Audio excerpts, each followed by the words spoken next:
So welcome to the Other Side of Service webinar. My name is Lynn Wadlick, and I am logging in from outside of Tokyo, Japan.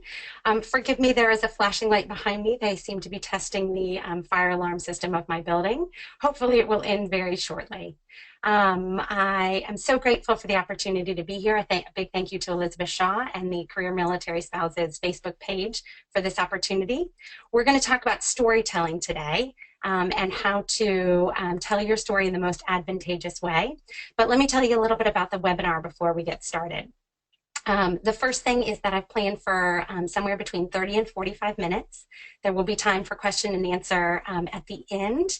And there is a place for questions on your control panel on the right-hand side. There's also a place for a chat function. So feel free, please, to put your responses and impressions and perceptions along the way in the chat function.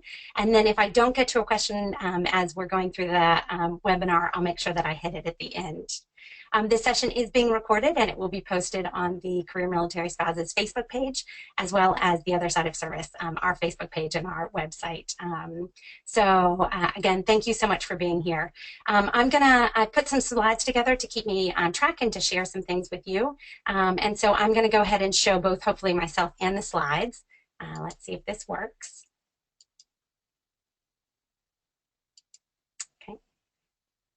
So hopefully you should see both, and I think that Michelle checked in with me earlier that it was working.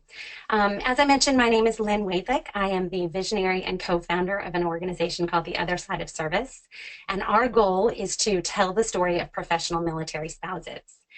We believe very much in storytelling.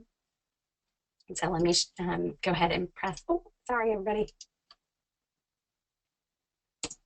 There we go. So we believe strongly in the idea of storytelling, and we think that it has tremendous power and potential. Stories are very personal, they're very relatable, and they're very engaging. And so when we share our story as a military spouse professional, we believe that we can inspire and motivate and empower others. Let me talk for a minute about what I mean by our story. So anytime that you're new at an organization or a club or a network and someone says, what do you do? That gives you an open door to tell who you are and tell your professional story. But sometimes as military spouses, we shy away from that question and we give an answer that doesn't speak to our talents and to our expertise. So for example, my answer used to be that I was a jack of all trades and a master of none.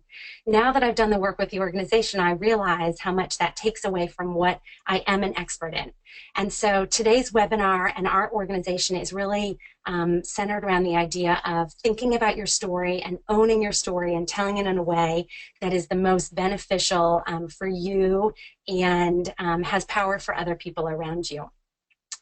Whether or not you include the fact that you're a military spouse in your story is completely up to you, and it's a very personal decision. So we'll talk about that as we get into the webinar, but that detail, of course, is yours to decide. In a time where so much is changing for military spouses, there are structures and organizations that have been created for our advancement, and what a blessing and an opportunity that is. Things that didn't exist before, such as the Military Spouse Employment Partnership, are powerful and can make significant change. But within the Other Side of Service, we also think that change comes in the very individual and the very personal way. So by changing the way that you tell your story, it changes not only your perception of yourself and your value, but it changes other people's perception. So we're going to start really specific and start with how we talk about ourselves. Now, as I mentioned, storytelling has lots of impacts. It can impact you as a person, it can impact those around you, other military spouse professionals, and it can impact a wider audience. The way that you tell your story has potential to change perceptions of military spouses. So let's start with you as an individual. Oh, there we go. Why does telling, or how does telling your story help you? I want you to imagine that when you tell your story, the first thing it does is to validate your experiences. We as military spouse professionals have done a wide variety of different things, and sometimes we've done things that are incredibly challenging, incredibly difficult. And so telling your story helps to validate the experiences that you've had. It also gives you the opportunity to craft your message. So the more times you tell your professional story or about your journey, the more specific or the more nuanced you can get in how you tell the story. We want to tell our stories in a way that promotes your gifts and your talents.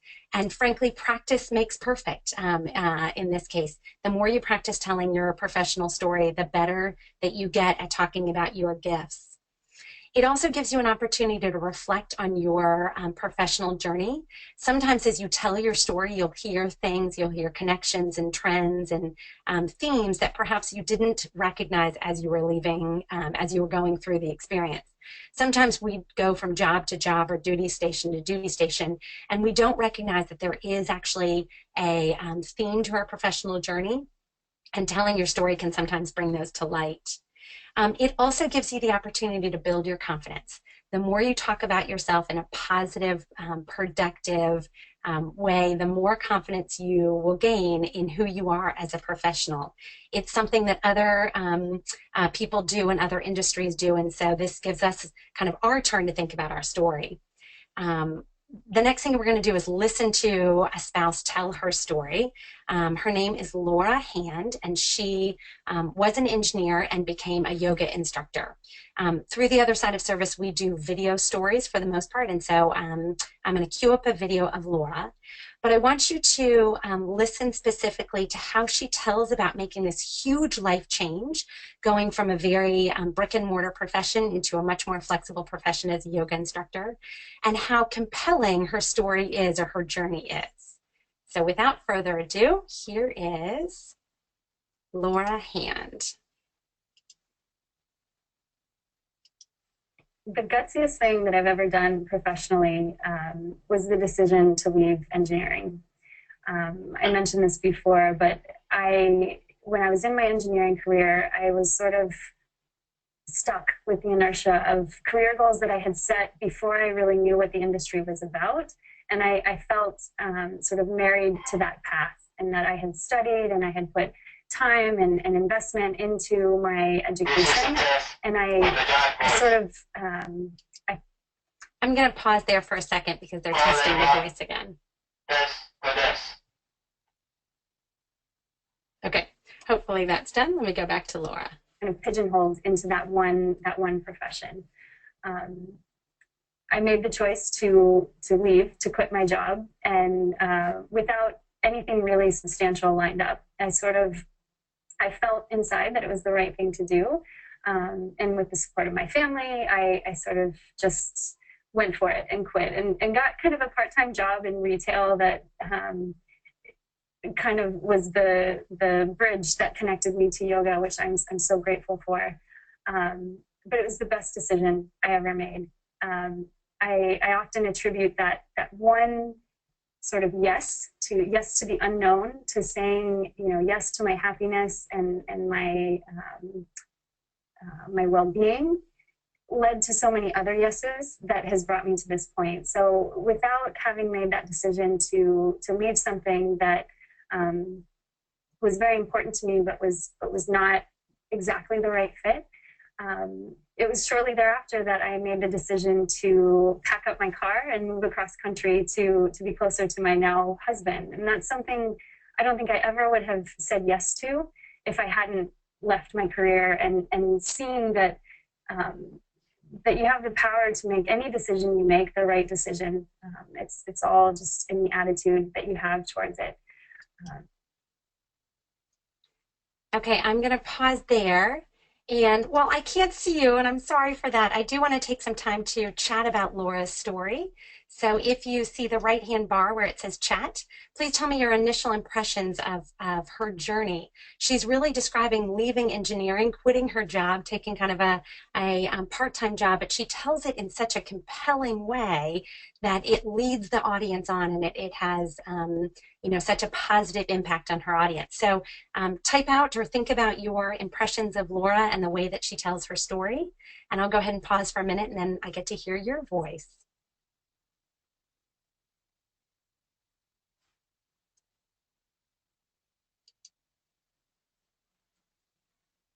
And let me just ask, does everybody have a chat function on the right-hand side? If not, please let me know.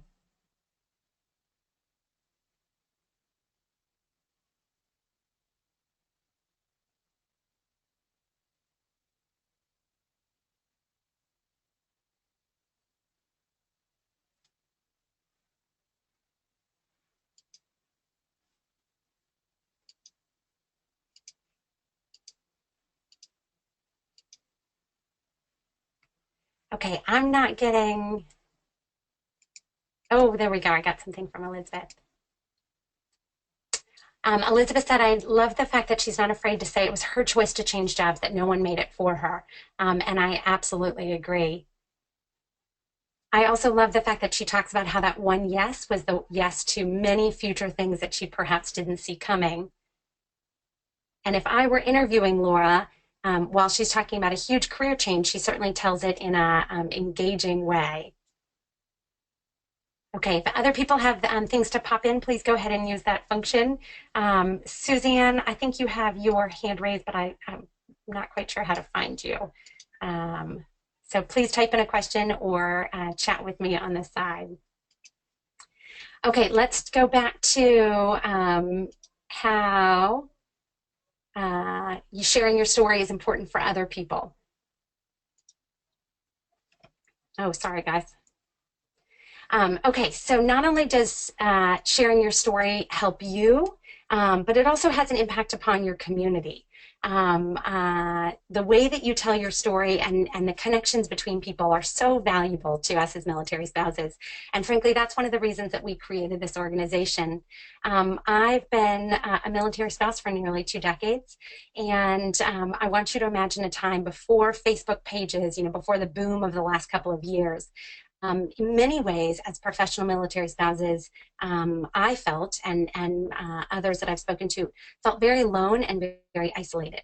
And so when you tell your story, your professional journey, it connects you to other people and it gives you a peer group, something that many of us are looking for and really need in order to continue our work. For the other side of service, one of the reasons that we've done virtual stories is so that you can access them wherever you are in the world at any time, day or night.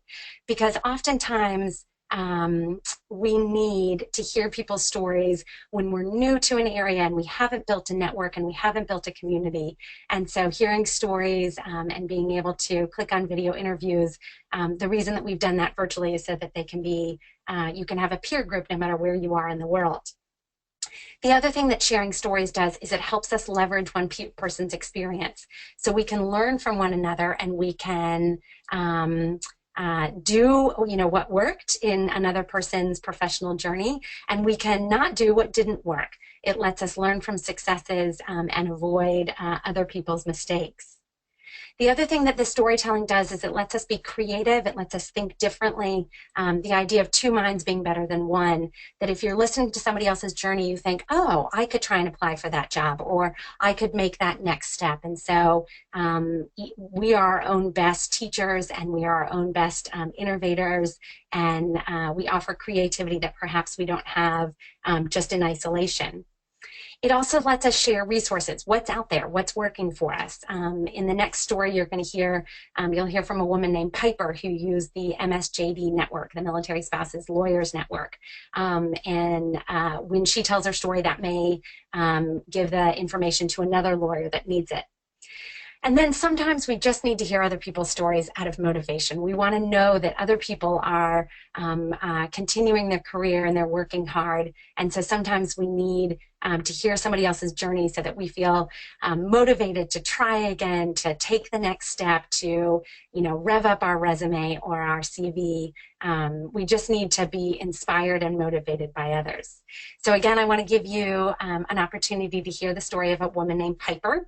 And then I'll look for your feedback and your impressions once she's done talking.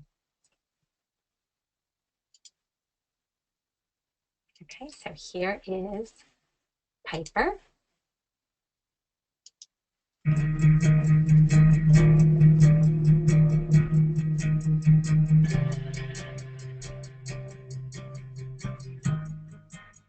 So I have found quite a few supportive resources since marrying into the military. When I first got to California, I really did feel like, I was a solo spouse. I felt like I was probably the only Navy spouse that was a lawyer, and I really did feel pretty lost. I didn't know there were any resources available to me, so I was reaching back to my colleagues in Tennessee. And it wasn't until I relocated here to Japan and I just happened to speak with a spouse that I had met. We were talking. I told her that I was a lawyer, and she said, "Oh, wow, I have another friend who's about to move here, and she's also a lawyer." So when she came, we met and we were talking, and she told me, "Oh, are you a part of MSJDN?" And I said, "No, what is MSJDN?" And she said, "Oh, that's a military spouse dating network. It's an entire network of military spouses who have their law degrees." And I was blown away. I had no idea it existed. And so, of course, I go home, I get online, I'm looking up MSJDN, and it's huge. It's this national network, and there are tons of spouses just like me with law degrees facing the same challenges that I'm facing. And they're going to Washington and they're petitioning to make it easier for lawyer spouses to military lawyer spouses to get their law license in different states so that you don't have to take the bar again, or so maybe you can get it at a discount, and continue legal education hours, the same thing. Lawyers have to keep their hours up, but it's not always an easy thing to do if you're in a different state. So they're constantly, working with the politicians and trying to get other states to recognize different states' rules and make things a lot easier for the spouses. So it's ephemeral. Okay, I'm going to pause there.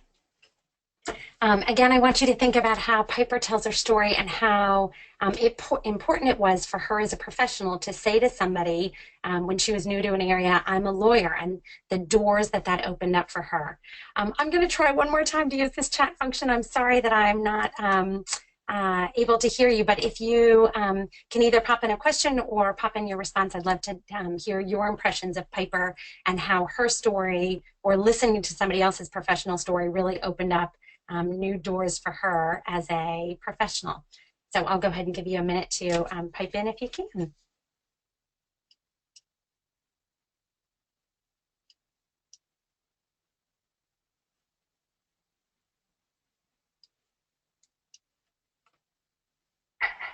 This is a test of the giant voice.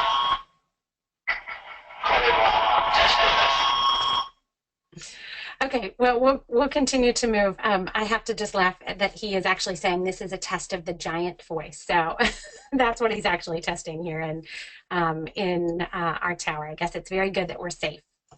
Okay, let's talk about the third impact area, and then we're going to actually get to practice and play with stories themselves. So the third area that we see your story having impact is kind of to a wider audience outside of the military community, outside of the military spouse community. Because if you think about the breadth of the American public, very few serve. So the statistics currently are 0.5% of the population serve, which means a very small percent of the population is in the military. And then if you think about their circles, few people in the wider audience actually know someone in the military. We as military spouses are perhaps even less known and less understood. And unfortunately, sometimes we are underestimated, our education, our training, our ambition, our professionalism. And so when you tell your professional story and you do so in a way that speaks to your time and talents and expertise, you're really doing PR on behalf of all military spouses. And frankly, it's probably the best PR and the best way that we can promote ourselves is to talk about who we are and what we bring to the table. Here in a very small example, we brought our military employment specialist who works for the base, and we brought him to a group of military spouses. And as we went around the room and talked about who we were and what our background was, he was impressed and surprised to know the diversity of our experience and the different places that we've come from and the different degrees that we have. And so each time you talk about your own story, you help to kind of change, you help to speak to a larger story of all military spouses. So with that, there is some really exciting research that's come out that helps us and helps businesses understand our value. There's a study that has come out of the Syracuse University, the Institute for Veterans and Military Families. They've done a lot of research around military spouses and employment in particular. But this study, which is very recent, came out last month, is different because it is privately funded. So it's been funded by Prudential Financial, and it is not a DoD funded research study, which means that businesses are starting to see our value and actually putting money into researching who we are. As you can read, this quote says that military spouses are educated, motivated to work, and have attributes that employers value.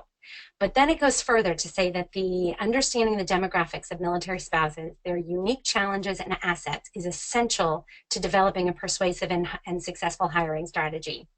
So each time you tell your story and we as an organization tell the stories of other military spouses, we're really helping to share to businesses and other employers what our value add is and why we are assets to their team. This study went on to list a number of things that military spouses bring to the table. And so these are important in future job searches or applications that you may be putting together about why you are really a benefit. And if you use the research either directly or you have the confidence going into an opportunity to talk about who you are, it can have tremendous value. So these are things that we know about ourselves. We are resilient, we are adaptable, we are team-oriented. But we're also educated, we're entrepreneurials, we're multitaskers. We certainly know that to be true. We're civically engaged, we're socially aware, we're resourceful. And then we are diverse, not only in terms of ethnicity, but race, but we also, as a military member, bring a certain level of diversity from living in different parts of the country and living in different parts of the world. So very exciting research. The citation is listed here, but this helps us make the business case for why we are a benefit or an asset to an organization. Now from here, for the remainder part of the webinar, we're going to talk about the opportunity to tell your story in a job search process. Certainly, you know, as mentioned before, the opportunity to tell your story comes in all kinds of very formal ways to informal ways when you meet a new spouse and you have the opportunity to share your professional journey. But many of us, when we get into a job search, kind of have that negotiation internally about whether to talk about our diversity of experience, whether to talk about being a military spouse, and whether this is, you know, to our benefit. And so here are some things to think about as you consider telling your story. The first thing that we would encourage you to do is to be thoughtful and to be purposeful about whether or not you tell your story. Sometimes we hand our resume in or we send our cover letter and we kind of cross our fingers and hope that nobody notices that we've had such a, you know, wide variety of jobs, or that we're not asked the question about being a military spouse, which should not be asked in an interview, but anecdotally, certainly it has been asked of me before. I would actually flip the coin that instead of waiting to be asked and kind of having that nervous feeling about whether or not to introduce it, that if you put out there and you decide when and if you're going to tell your story and whether or not you're going to incorporate the fact that you're a military spouse, that puts you in the driver's seat and it lets you drive the conversation, and it lets you tell your story in a way that, again, is the most thoughtful and that you've spent the most time considering. So decide in advance. Now that's a hard thing to do, and one of the things that we would encourage you to do is to research as much as you can before you get into the position where you decide to either share your story or not. So you can start by researching the industry. Certainly some industries are more dynamic. They want people that come from, you know, different parts of the country that have lived overseas. So your industry may give you a clue about whether or not to share your story or how much to do so. You can also research the company, whether the company is military friendly, whether they've donated to military veteran or spouses organizations, whether they're part of the Military Spouse Employment Partnership, MSEP, a big clue about whether or not you should share your story as a military spouse. And so, you know, look into the company or the organization that you are interacting with. And then think about the position itself. Certain positions are much more, stable positions. They are looking for somebody that will have longevity in one location over a longer period of time. other positions, they want people that can work from home, are more flexible. So think also about the position. And then we encourage you to be strategic with your story. This is something that can be very much to your benefit if you think it through. But sometimes as military spouses, we are loyal and we give our loyalty to organizations and to employers, but we also need to be loyal to ourselves and to think about what is the best for us, which parts of our story to include, which parts of our story do we want to promote. So think about being strategic when you tell your story. In some cases, as the case with one of our board members, Joy DeWitt, this is her blog that's on our website, entitled I'm Exactly Where I'm Meant to Be. Joy, I'm going to pull a clip from it, was in the final round of interviewing for the position, her most recent job search. And the senior VP that she was speaking to was talking about how the work environment is dynamic and changes. And in this case, Joy decided that being a military spouse was actually a tremendous advantage because, of course, she can handle a dynamic work environment. She can handle things that change. And so she said, I'm a military spouse. For a second, she thought, oh, was this a good thing to put out there? Should I have said that? And then the woman who was interviewing her had a big smile and said, oh, good, then you get it. And in this case, being a military spouse gave her something that the other candidates perhaps didn't have. It was to her benefit. And a day later, she got the job. So again, as you think about sharing your story, think about when it behooves you and when it is to your benefit. Now, one of the things that I have done in the past, and many of my colleagues have done, is we tell our stories in chronological order. First I was, and so this is my life experience, first I was a teacher and a high school coach. Then I ran a stroller stride franchise for a number of years. And then I went back and got my doctoral degree, and I've been on doctoral students committees. And so if I tell it chronologically, it seems a little disjointed, or perhaps a lot disjointed. And so one of the things that I've spent some time thinking about is what's the overlap. So for me, between these varying circles, my overlap is that I am a developer of human beings. I am somebody who spent my career empowering and developing and teaching and growing other people. And that connects, all the different ways that I've done that, whether that's been in a classroom as a teacher, it's been in a boardroom as a doctoral committee member, whether that's been outside as a stroller strides fitness instructor developing moms, or as a coach. That's given me my overlap. And so if I start with being a developer, a human developer, that lets me tell my story in a way that gives natural connections and natural themes. So think about your overlap, think about your patterns, and think about what connects your various professions and your various occupations. What's your middle ground? What is the theme of your professional journey?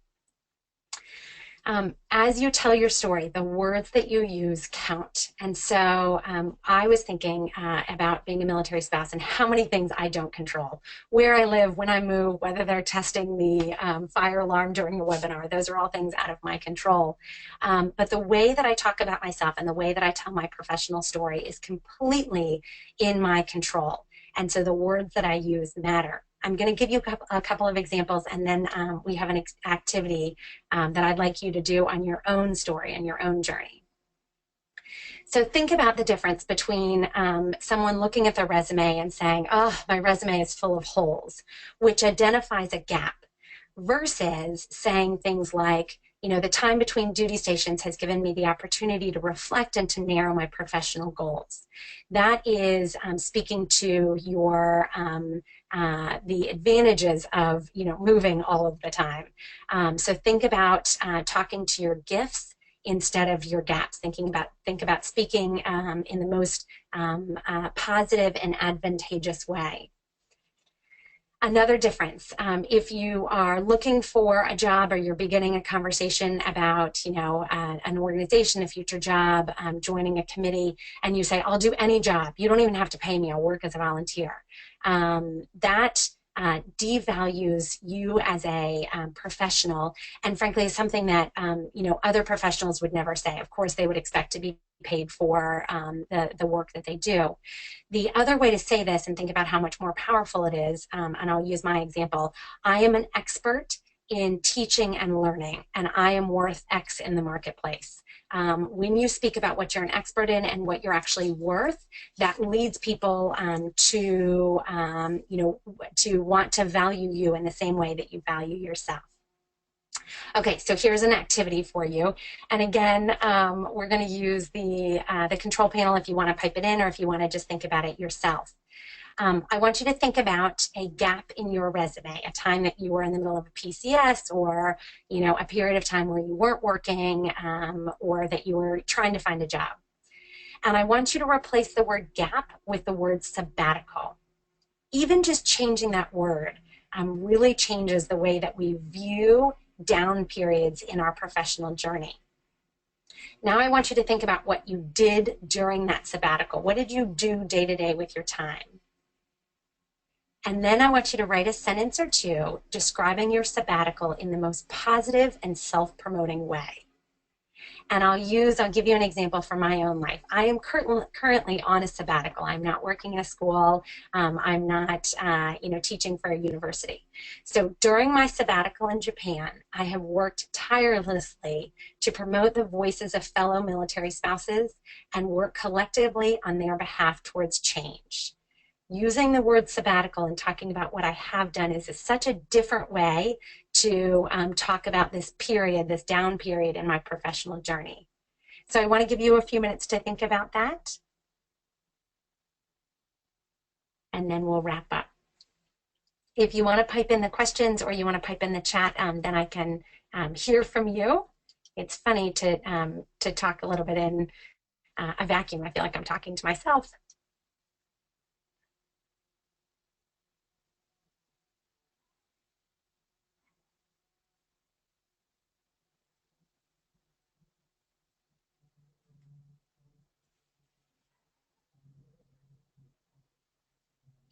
Okay.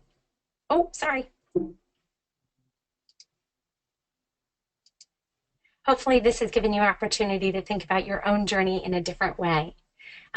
Just a couple more things that I want to talk about. If you choose to tell your story, I want you to think about ways to tell your story that are creative. So the first thing is, of course, an open invitation to tell your story through the other side of service, to be, video interviewed and have an actual recording of you telling your professional story. There are also lots of great resources to tell your story in a video format, so you can produce a video resume.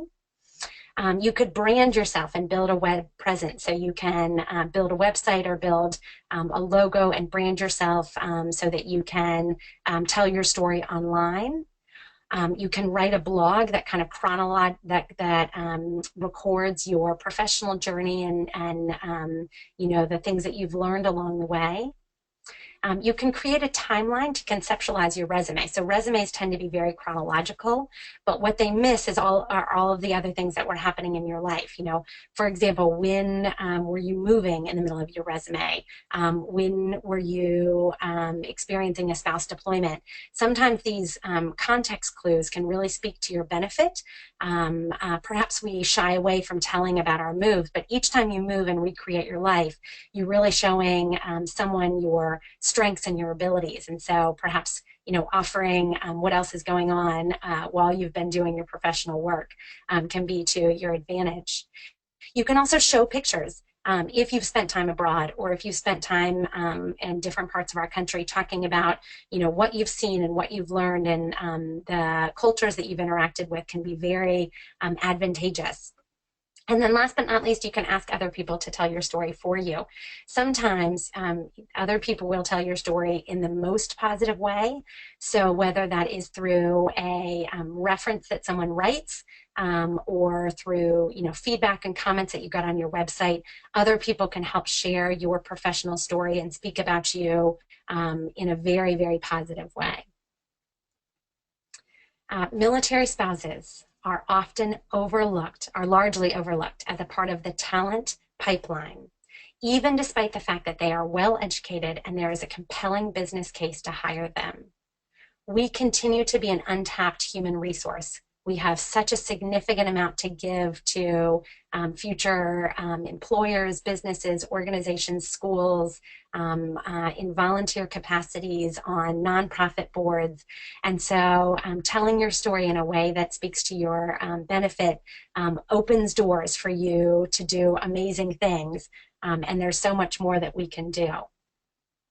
Now, I've talked a lot, and so I want to give you an opportunity to ask questions and to present them to me. So I'm going to pause, and I'm going to stop sharing my big screen. And please pop questions in the question bar, and tell me what I can think about or answer on your behalf.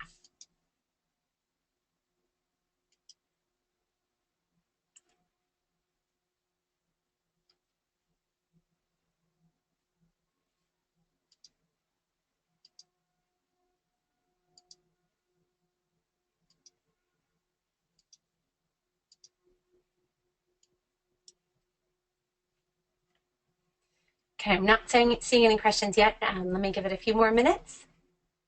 And then, of course, you're always welcome to email me questions at the end.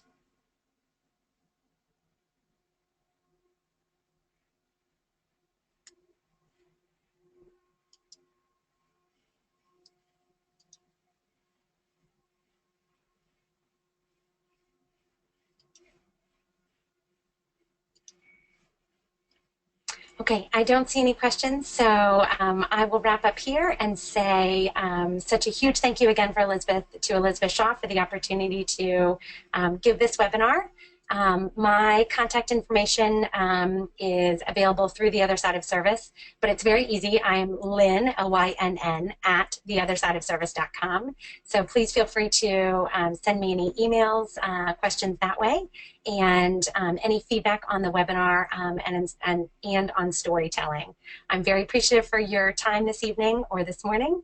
And again, thank you so much. Okay, bye-bye.